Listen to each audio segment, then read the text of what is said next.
naye kati kitandise munatusonyiwe badde network amanya mutume Amos Lwabuholo ndine omuweereza wa Katonda era ye mukyala wange Prophetess Goreth Lwabuholo nga tuweereza mu program eya Ask Your Pastor buuza omusumbawo naye tuli mu kyawandiikibwa kya Yokaana essula 11 tugenda kutandikira ku lunyiriri olusooka mpaka ku lunyiriri olwa 5-7 kati agenda kusoma mpaka akome ku lwa 5 ku lwa 2-7 Mukama akuwa omukisa yenna atwegasseeko munatusonyiwa network yereese ebyo naye Mukama mulungi tumanyi nti tugenda kuwangula wa the devil eri mu kulwana wa the devil eri mu kusiikuula enfuufu Katonda agenda teekawo omutindo omuweereza wa Katonda nsaba osome Mukama akuwa omukisa. Amen. Tuli mu John 11 ngenda tandikira ku 23 tandikira ku 1 mpaka 27 asobya tukitandikire ddala. John 11 from verses 1. Now a certain man was sick, Lazarus of Bethany, the town of Mary and her sister Martha. It was that Mary who anointed the Lord with fragrant oil and wiped his feet with her hair, whose brother Lazarus was sick. Therefore the sisters sent to him, saying, Lord, behold, he whom you love is sick. When Jesus heard that, he said, This sickness is not unto death, but for the glory of God, that the Son of God may be glorified through it. Now Jesus loved Martha and her sister and Lazarus. So when he heard that he was sick, he stayed 2 more days in the place where he was. Amen. Then after this, he said to the disciples, Let us go to Judea again. The disciples said to him, Rabbi, lately the Jews sought to stone you, and are you going there again? Jesus answered, Are there not 12 hours in the day? If anyone walks in the day, he does not stumble, because he sees the light of this world. But if one walks in the night, he stumbles, because the light is not in him. These things he said, and after that he said to them, Our friend Lazarus sleeps, but I go that I may wake him up. Then his disciples said, Lord, if he sleeps, he will get well. However, Jesus spoke of his death, but they thought that he was speaking about taking rest in sleep. 14. Then Jesus said to them plainly, Lazarus is dead, and I'm glad for your sakes that I was not there, that you may believe. Nevertheless, let us go to him. Then Thomas, who is called Didymus, said to his fellow disciples, Let us also go, that we may die with him. So when Jesus came, he found that he had already been in the tomb 4 days. Now Bethany was near Jerusalem, about 2 miles away, and many of the Jews had joined the women around Martha and Mary to comfort them concerning their brother. Then Martha, as soon as she heard that Jesus was coming, went and met him, but Mary was sitting in the house. Now Martha said to Jesus, Lord, if you had been here, my brother would not have died. But even now I know that whatever you ask of God, God will give you. Jesus said to her, Your brother will rise again. Martha said to him, I know that he will rise again in the resurrection at the last day. Jesus said to her, I am the resurrection and the life. He who believes in me, though he may die, he shall live. And whoever lives and believes in me shall never die. Do you believe this? 27. She said to him, Yes, Lord, I believe that you are Christ, the Son of God, who is come into the world. Mukama yeebazibwe. Hallelujah. Tulaba wano ebintu bingi. Mukama yeebazibwe. Tulaba ebintu bingi. Tulaba Yesu ali Bethany. tali wala n'omuntu omulwadde bakugamba ali just mailo 2 ze kilometers nga 3.4 okuva omulwadde waali. Mukama waffe yeebazibwe. Ate omulwadde alwadde si kugamba nti muntu tamumanyi bamuyitira buyitizi, ono mukwano gwe nfanfe. Haleluya. Mukama waffe yeebazibwe. Njagala kujjayo ebintu wano Yesu byatulaga. Yesu tali wala n'omulwadde. Ekyokubiri, alwadde si kugamba si mukwano gwe. Mukama yeebazibwe. Ekisingayo ekirala, mukwano gwe ate n'obubaka bamusindikidde. Naye wano bigambo bino byagambye nti when Jesus had it, he said, this sickness will not end in death, but is for the glory of God. Mukama waffe yeebazibwe.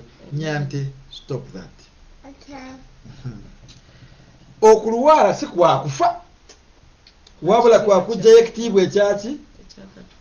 Mukama waffe yeebazibwe. Amina. Haleluya. Amen. Lazarus afudde. Yesu obubaka abutegedde kati nti Lazarus afudde mu kyokulwala yakoze eki? Yafudde. Kino kye kyamagero ekyomusanvu Yesu bye yakoleeko byamagero eby'amaanyi ng'ali mu ministry y'ensi eno nga tanaba kuvaamu.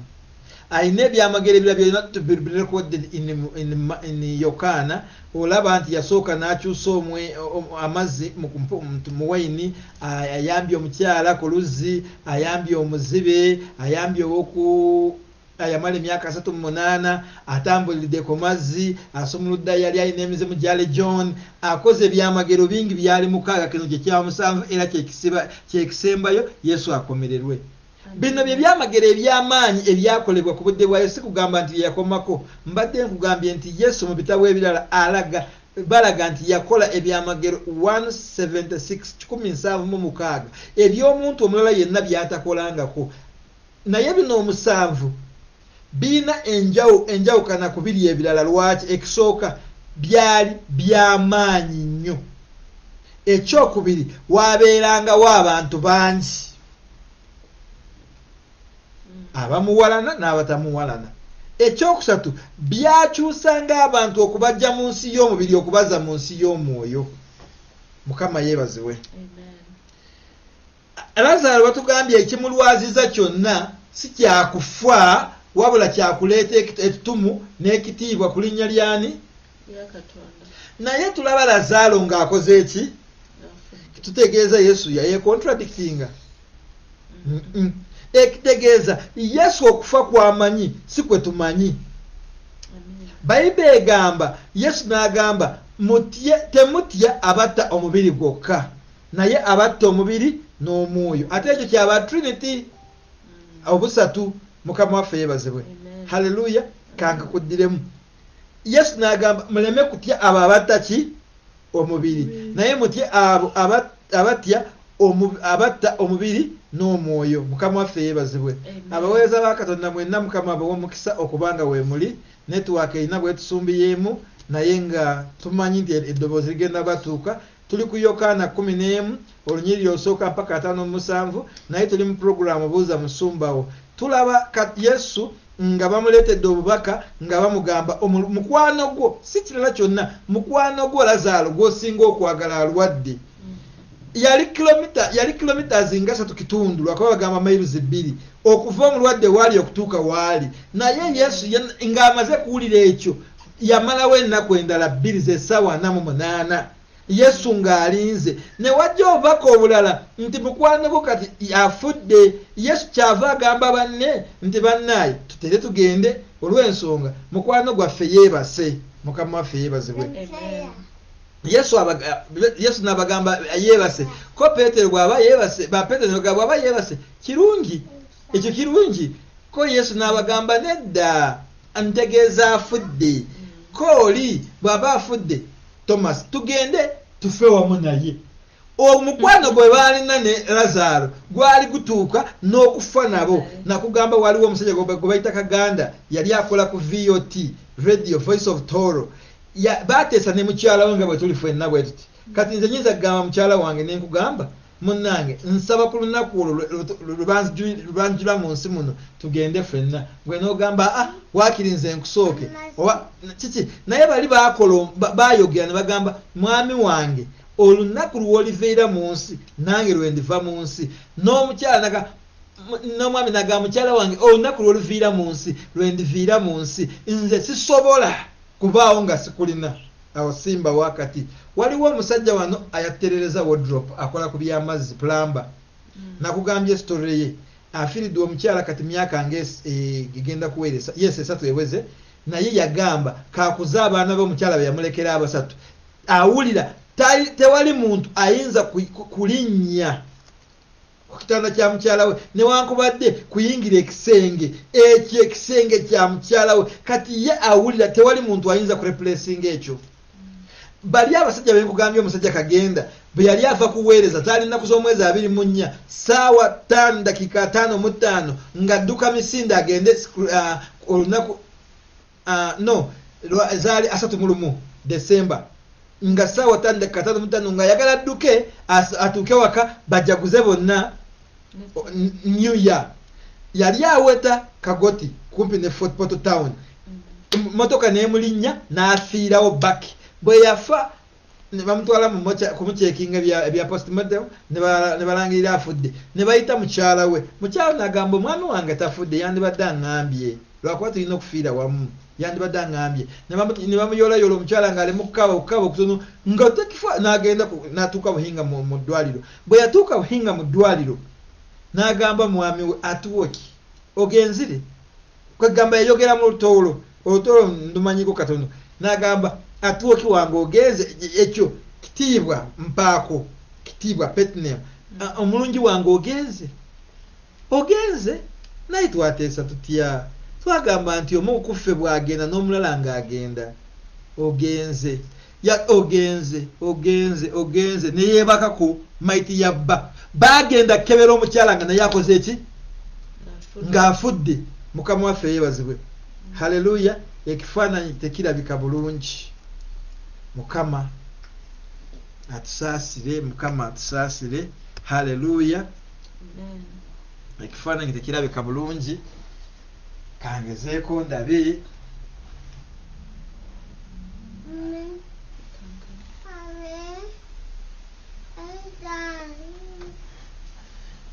Simanyi bwe kinaaba tekirabika bulungi tujja kutambulira awo.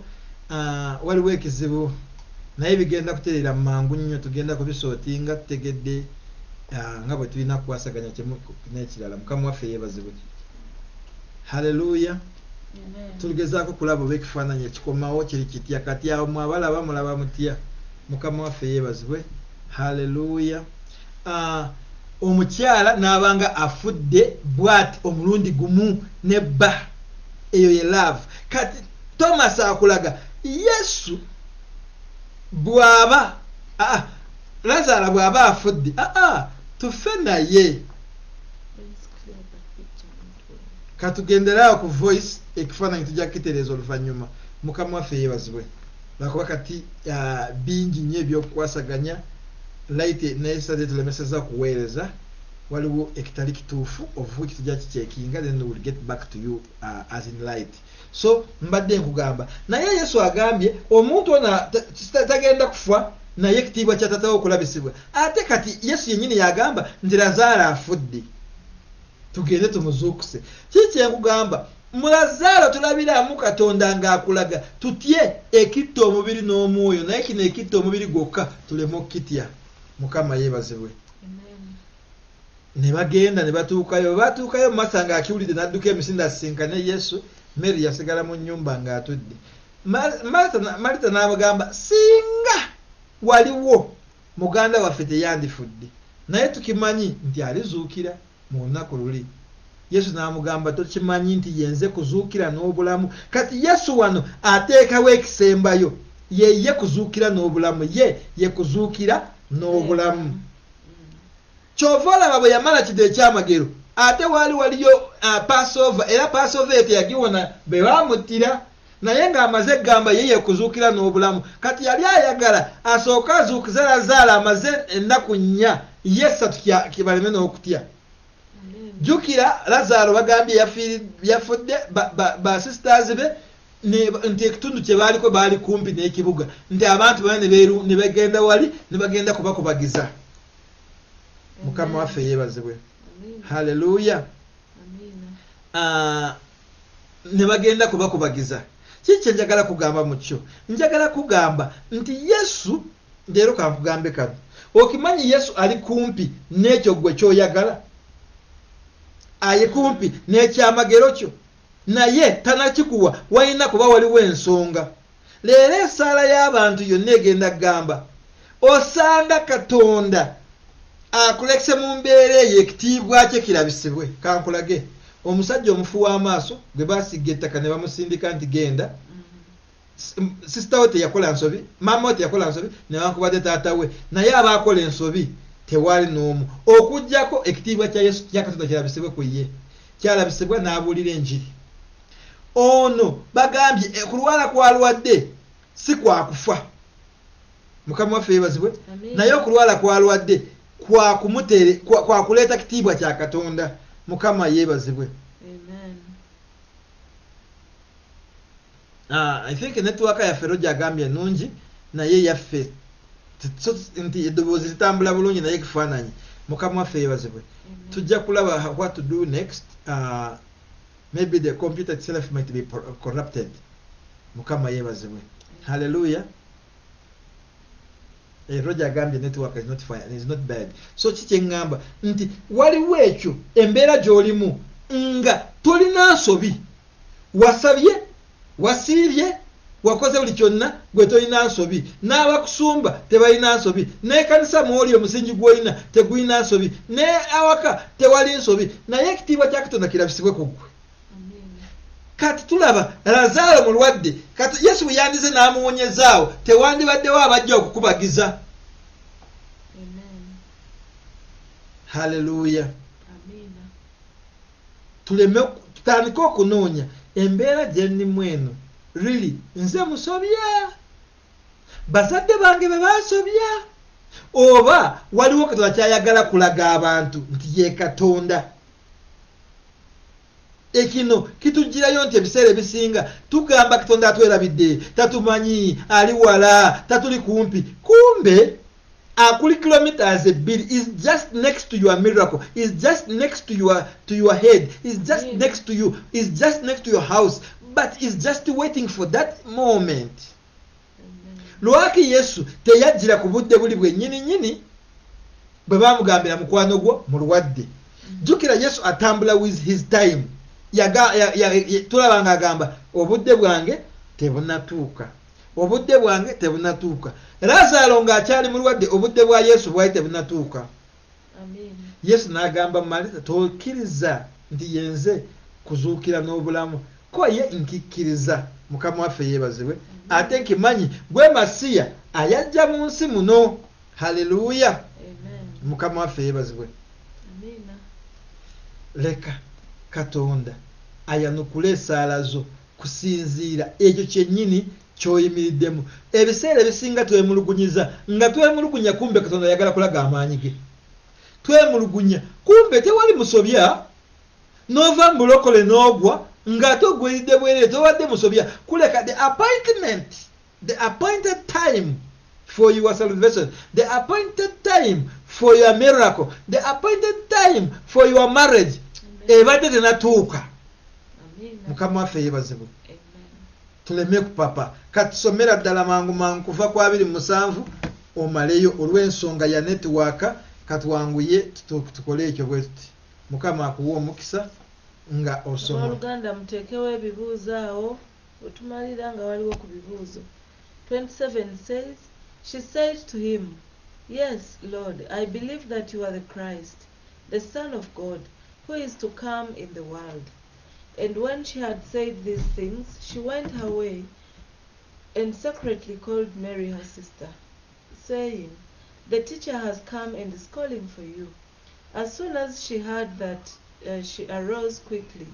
No, as soon as she heard that, she arose quickly and came to him. Now Jesus had not yet come into the town, but was in the place where Martha met him. Then the Jews who were with her in the house and comforting her, when they saw that Mary rose up quickly and went out, followed her, saying, "She is going to the tomb to weep there."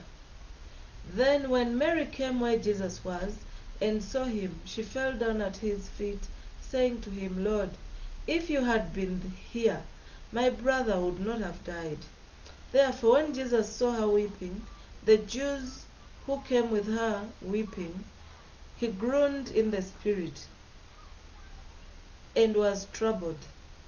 And he said, "Where have you laid him?" They said to him, "Lord, come and see."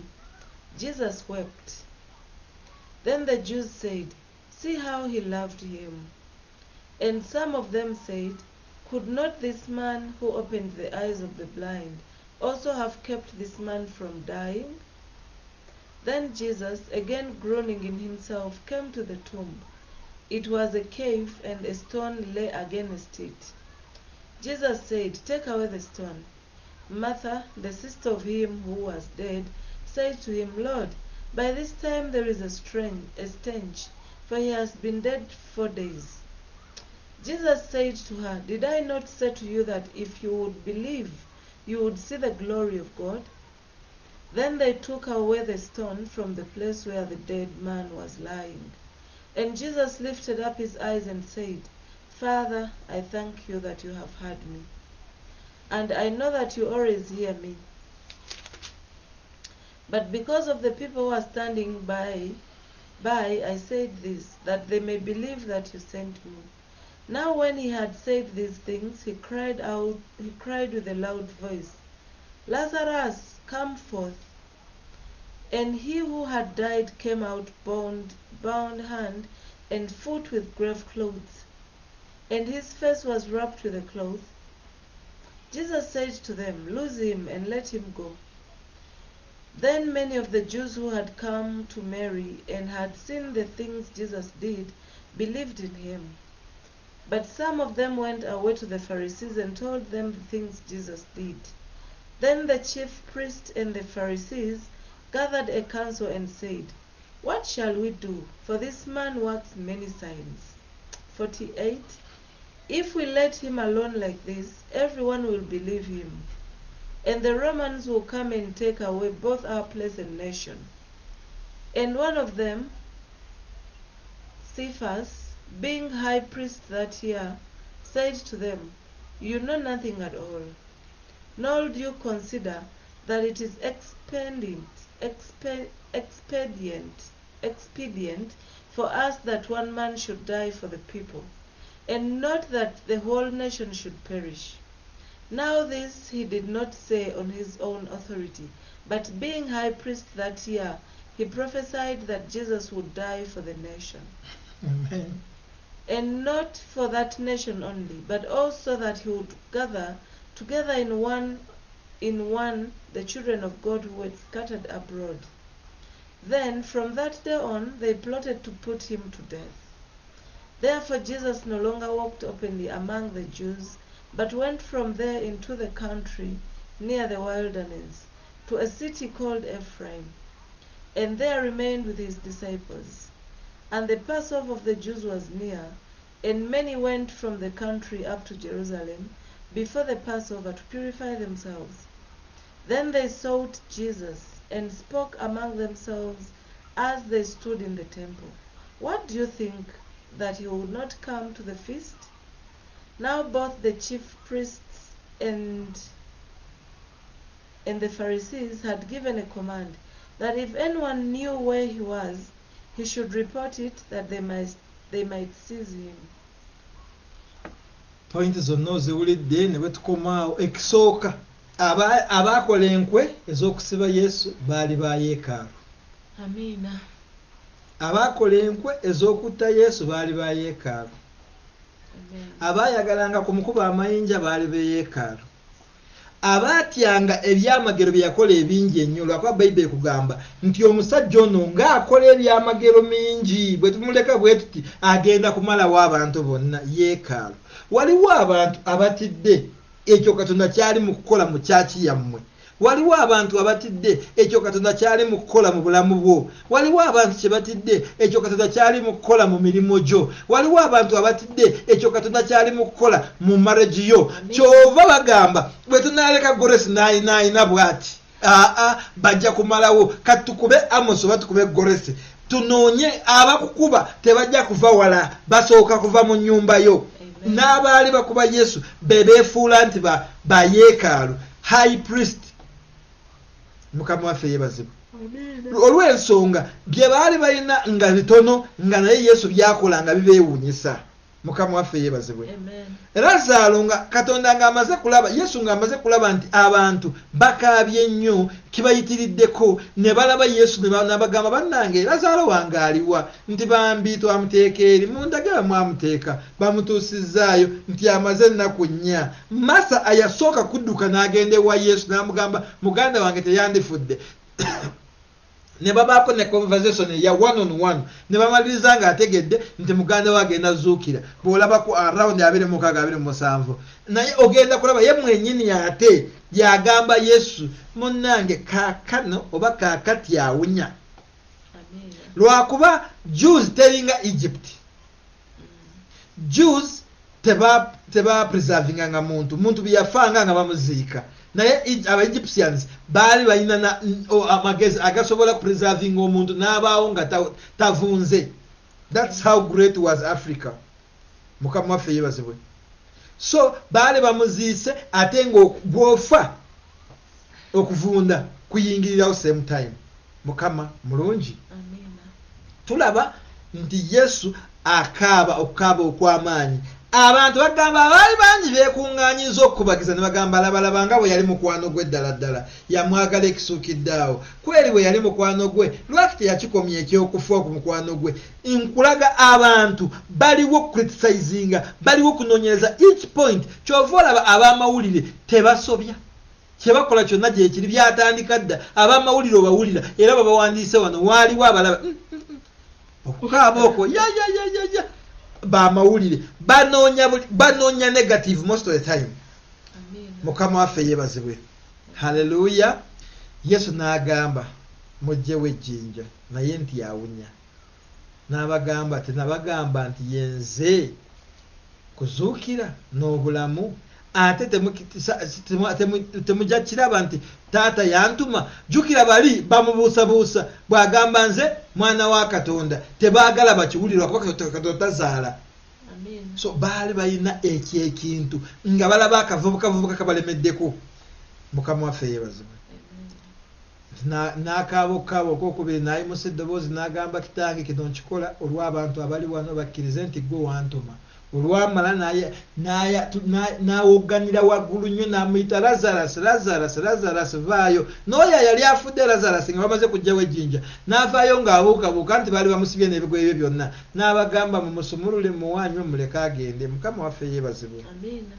Waliwo ekyamagero kyo Abafalisi n'aba high priest bakivuya bakiremesa bakicunya naye Yesu agenda kisumulula kitambule kikutuukeko. Oba kisibye batya oba kiri mukeeva efaanana etya oba kiteeseewo jjinja ki, Yesu agenda kulaga amaanyi ga Katonda nti ye yamutuma. Yesu kwe kuzuukira n'obulamu. Kyonna ekifudde mu bulamu bwo, kyonna ekitalina bulamu kigenda kuba n'obulamu. Lwakuba yagamba abo bonna abanzikirizaamu ne bwe baba bafu bagenda zuukira ate n'abalamu tebalifa. Tulaba Lazarus nnaku 4 ng'afudde. Bw'osoma Luka 16:20 ogenda kulaba Lazaro omwavu n'omugagga. Ng'omugagga agamba nyamba osindike Lazaro addeyo abulire ab'effamire yange baleme okwonoona lwakuba nze wano wendi wafu.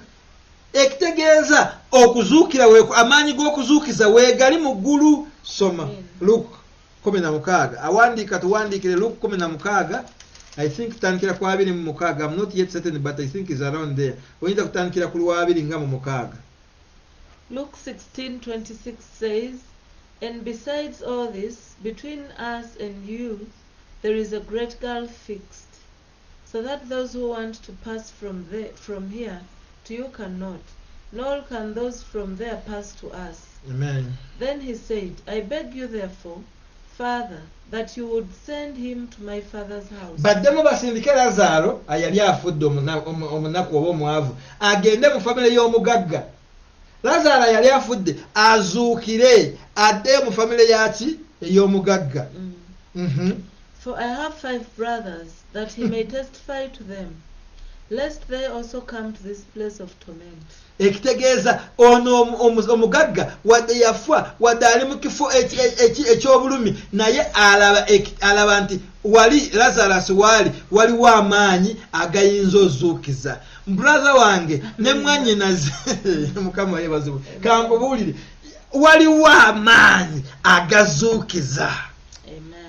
Simanyi oba ontegedde kyentegeeza kyonna ekyafa mu bulamu bwo, kyonna ekyezinze mu bulamu bwo, kyonna ekiringa ekiwunya mu bulamu bwo, kyonna ekikuŋŋaanyiza abantu okwogerako ebirungi n'ebibi, kyonna ekiri awo kigamba omuntu ono ng'asaba nnyo kyotegeeza abalokole, kyotegeeza nti Katonda teyandimuyambye. Mukama waffe yeebazibwe. Njagala kugamba waliwo amaanyi agagenda kuzuukiza ebyo byonna ebyafa olw'ensonga si musango gwo okubanga bw'oli newankubadde okugamba nti tebakitegeddeko nti oli mu mbeera eyo, naye Yesu ayagala amaanyi ga Taata we galabisibwe mu ye olw'ensonga ye kuzuukira n'obulamu. Ekyo ekifudde mu ggwe kizuukira si nkya naye leero, ekirwadde mu ggwe si kyakukutta wabula kyakuleeta kitiibwa kya Katonda okulabisibwa ku ggwe. Amiina eba ya mulokole. Amen. Iyo kaddemu okawulire nti bwakiri musindikaddeyo ninaaba brothers batano nakaaba obulumi naye tulaba Yesu wano Lazaro amukomezaawo. Lazaro oli omulala. Hallelujah. I love the Bible. This is a book that I have to read. Teri kyonna ekigenda kulemya gwe mwana wa Katonda. Teri kyonna kigenda kulemya omwana wa Katonda okutuuka ku kyamagero kyo. Teri kiyinja kye bagenda teekawo kisibe oleme kutuuka ku bibyo. Teri nkonge egenda kuyimirira mu kkubo lyo erya prosperity. Olw'ensonga kyonna ky'oyitamu just Katonda ayagala kulagirako amaanyi ge nti ye yatuma Yesu. Bufumbo bukyabuze. Mwami tanalabika, mukyala tanalabika, toyina luzaalo, oli mu bufumbo myaka mingi, toyina mulimu, gwalina omulimo tebakuwongeza, tebakukuza. Olina project yakoziima, olina byokwasaganya bikyaganye. Nze n'amawulire amalungi mu linnya lya Mukama waffe Yesu nga gagamba obulwadde bw'olina si bwakufa, ekyo ekikuluma kyonna si kyakutta. Tontegedde nyamba otegeere mangu ebyo byonna ebikunyize keefu gye bakuteeseemu. Mukama yeebazibwe. Haleluya. Keefu gye bakuteeseemu n'ekiyinja kye bateeseeko n'ezo ennaku ezeefuula ennya ku ggwe tebiina makulu. Amakulu gali ekitiibwa kya Katonda kirabisibwe ku bulamu bwo. Amen. Nti ne bwe tunaatuma Lazarus baagaana Musa ne bagaana ne bannabbi abalala tebajja kukkiriza. Bayibuli bw'ogisoma egenda kugamba ojja kwewuunya. Soma owulire. Mukama waffe yeebazibwe. Soma owulire awo nga bw'egamba. Luke 16 tukyeyongerayo ku 29. Abraham said to him, they have Moses and the prophets, let them hear them. And he said, No, Father Abraham, but if one goes to them from the dead, they will repent. But he said to him, If they do not hear Moses and the prophets, neither will they be persuaded through one who comes raised from the dead. Mukama waffe yeebazibwe. Amen. Hallelujah. Kyenkulaga ki? Okukkiriza kw'abali kwa buzibu naye okuwonyezebwa okuko kwangu. Abantu abacunya ebyaffe okutuukirira beba high priests ab'amaanyi. Kati kanzijeyo akalala. Ojjukira nabbi omukadde ayatta nabbi omuto. Omuntu bw'abeera expired tayagaliza mulala. Bano ba high priests bakugamba bugambi Yesu talina musango gwonna naye wulira omusajja ono ng'akola ebyamagero eby'amaanyi bwe tunamuleka naayinaayina taatwale bonna n'abakyusa naffe ekitiibwa ne bakitujjako abaruumi ne bajja ne batutwala nga tetukyalina mulamwa ira yeekaalu ne bapulootinga n'okupulootinga nga bamusikiriza ajje ku Passover nga baategese okumutta ne bateekako n'abantu abanaamulaba waali. Waliwo ali mu kunoonyereza okutta ekyo ekireeta ekyamagero kyo. Waliwo anoonyereza okuba amayinja ekiroola ekireeta ekyamagero kyo. Naye totya, ekyo kyonna ekireeta ekyamagero kyo, ekyo kyonna ekireeta obulokozi bwo, ekyo kyonna ekireeta obulamu bwo, ekyo kyonna ekireeta okuzuukirako kirina amaanyi okusinga plots ze bakikolera. Mulimu amaanyi amaanyi. Olumanyi oluyimba olwo? Njagala oluyimbe. Mulimu amaanyi amaanyi ag'ekitalo mu musaayi gwa Yesu ogwayika. mulimu amaanyi ag'ekitalo mu musalaba gwa Yesu. Mulimu obusumululwa okusumululwa okw'ekitalo mu musaayi gwa Yesu ogwayika. Mulimu okusumululwa okw'ekitalo mu musalaba gwa Yesu.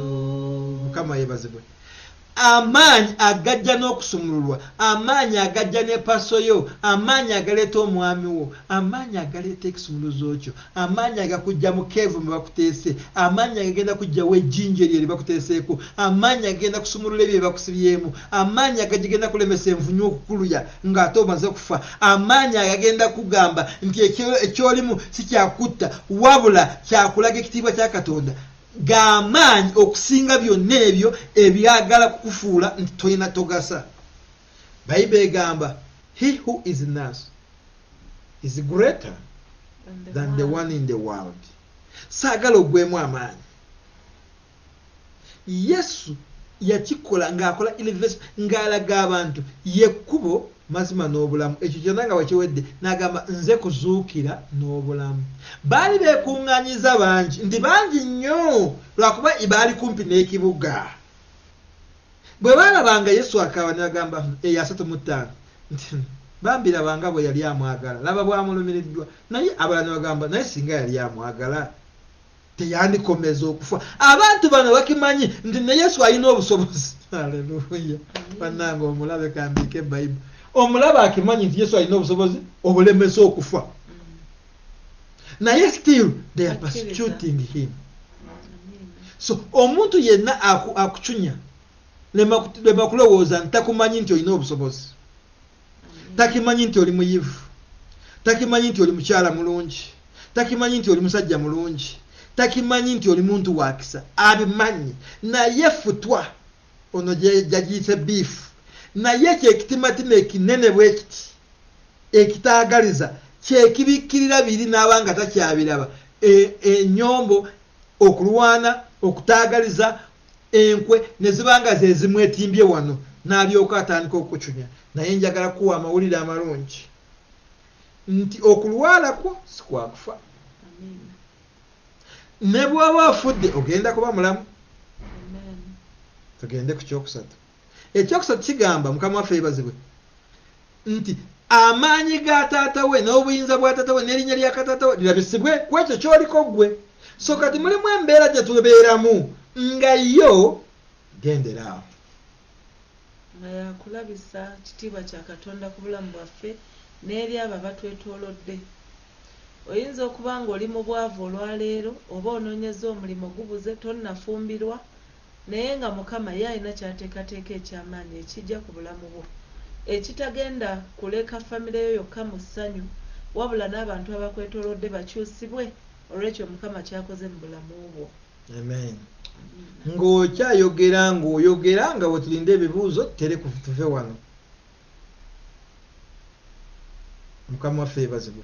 Njagala owumbewumbe ogyemu points zonna abantu bati balina bibuuzo twatulekisa naye njagala kugamba waliwo esaala gy'olina okusaba taata bwe kibanga nze kyempitamu kyonna ekitiibwa kyo kirina okulabisibwa nsaba kirabisibwe nsumululwe yesaala gy'ogenda kwesabira yonna wooli kati nabbi wa Katonda nsaba okubirize mu dakika 2-3 bwe tuba tetulina kibuuzo tetulaba ne comment whether the message was final what era tujja kwatulekisa tuve wano tugenda kwatulekisa tuve wano.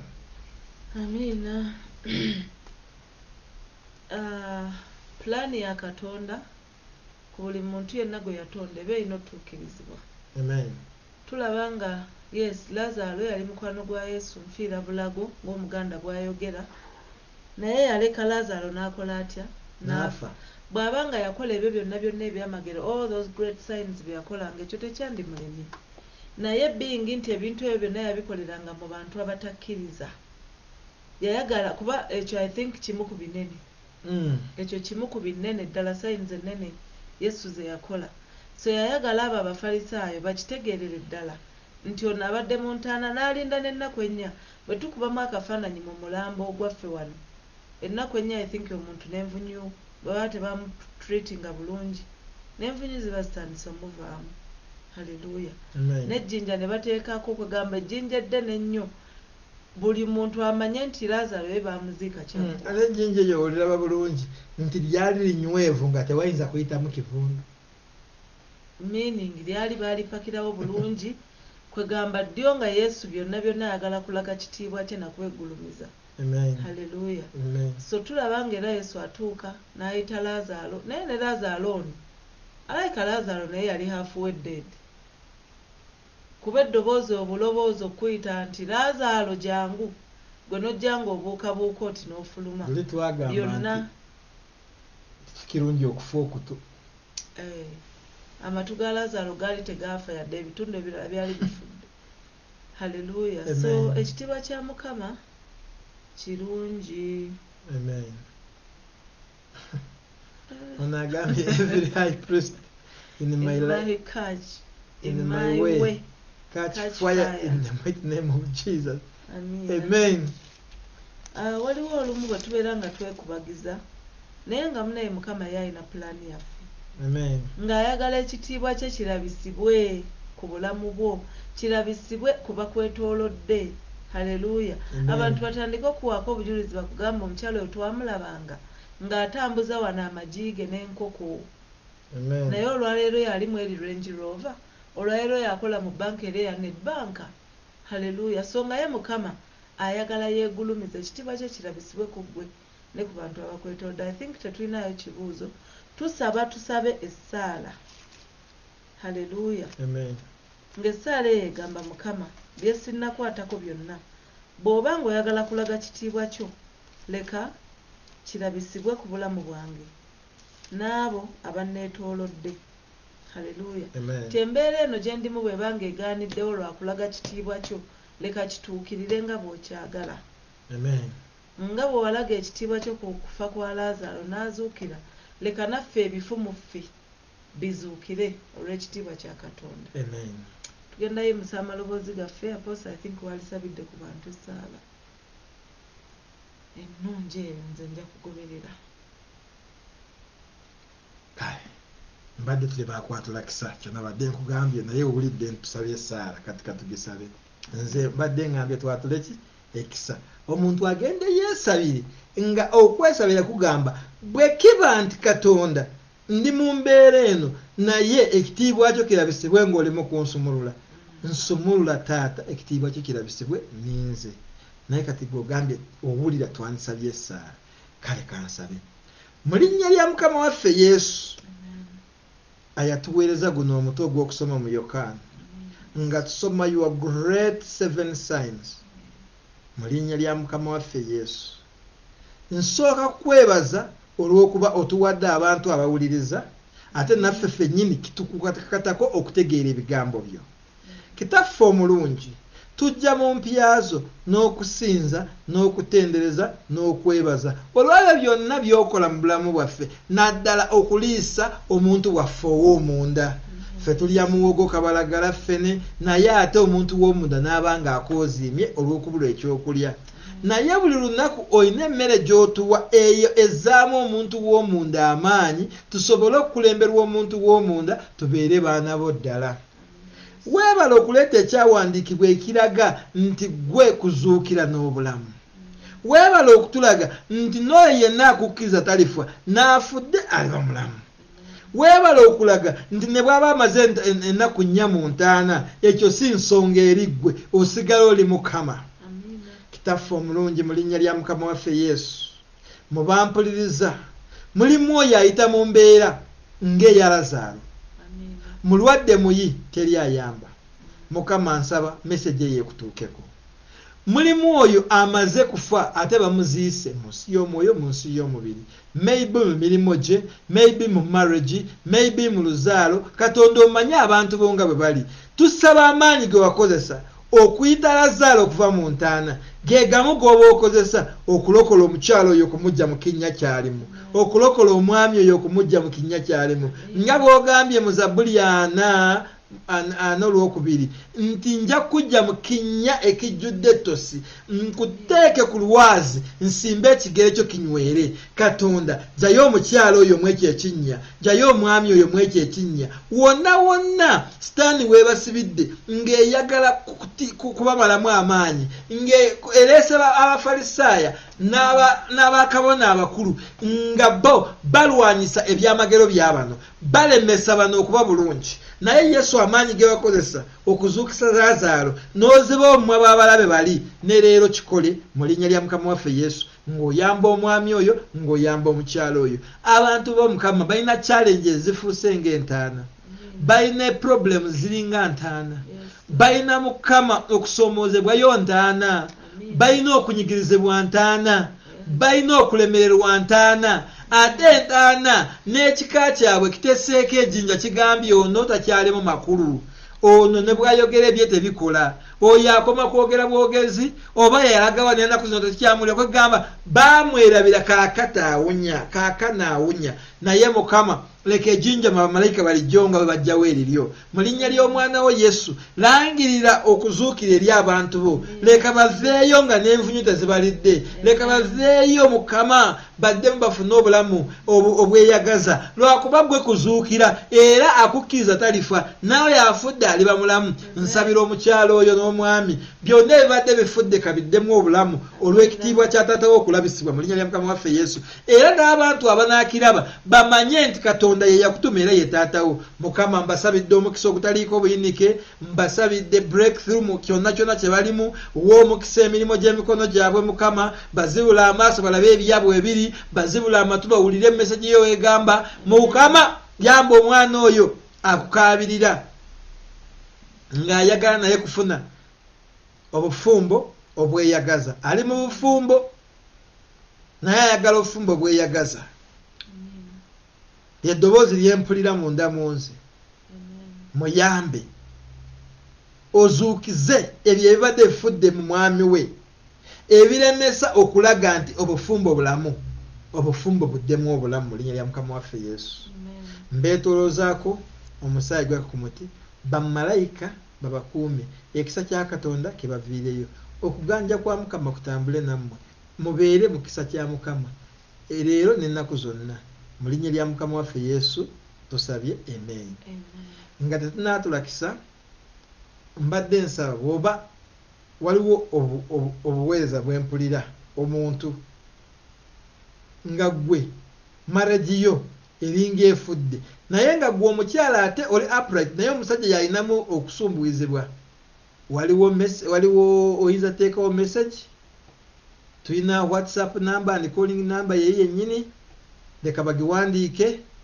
tulina email osobola kutusindikira message osobola kutukubira osobola kututuukako na email Mukama akuwa omukisa leka bagiteeke waawe namba osobole kukuba +27 gwatali mu Uganda gwatali mu South Africa teeka ku kodi ya South Africa Mukama akuwa omukisa Mukama akukolemu omulimu omulungi mu linnya lya Mukama waffe Yesu tujja kusaba naawe totya Mukama ali wamu naawe ekitiibwa n'ettendo biddire Mukama mu linnya ly'omwana we Yesu tusabye amen. Ekisa kya Mukama waffe Yesu n'okwagala kwa Katonda n'okussa ekimu kw'Omwoyo Omutukuvu bibeerenga naffe ffenna n'eri ab'eŋŋanda zaffe emirembe gitaggwaawo. Amiina. Mukama abawe omukisa.